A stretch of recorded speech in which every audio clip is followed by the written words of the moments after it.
Hello guys, good evening. Guys, ano ba ang magandang ilagay sa keloid para umimpis siya, para lumiit? Kasi nagkaroon ako ng keloid guys nung na-disgrasya ako sa motor with my cousin, and nagkaroon po siya ng keloid guys. And yeah, and makikita ba? Ayan, katulad niyan guys.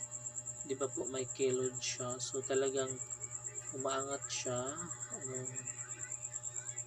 Kita niyo ba? Talagang umaangat siya guys. So sa tuhod yan. Kasi napagbagsak ko sa motor, na talaga siya.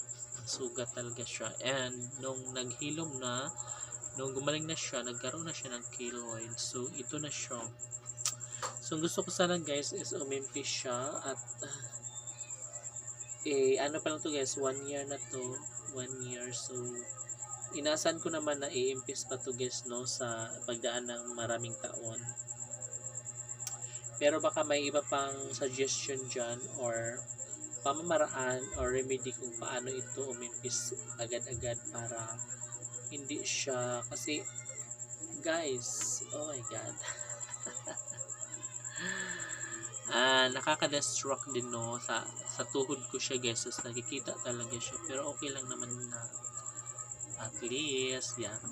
And gusto ko lang po guys na umimpis siya, lumiit.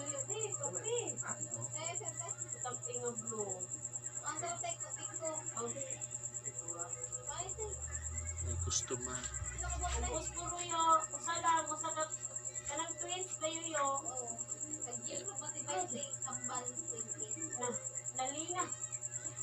And yun nga guys, wait lang. And ayun guys, binigyan ko muna yung bumibili. Kasi si Itay na na saan ba dito, saan ba ito ba? So binigyan ko muna siya guys, and ayun, tapos na. And of course guys, yeah, yun nga, is i-comment ko lang guys kung ano po ang magandang ilagay para sa keloid, para mabilis lang po siyang liliit, umimpis, and para tuloy na siyang gumaling. Although magaling na siya guys, gusto ko lang siya kasi maumbok siya masyado. Ayan.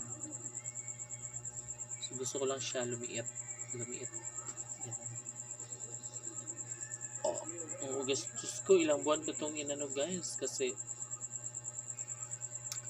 talagang to sa kalsada. Yes. But anyway, yan talaga.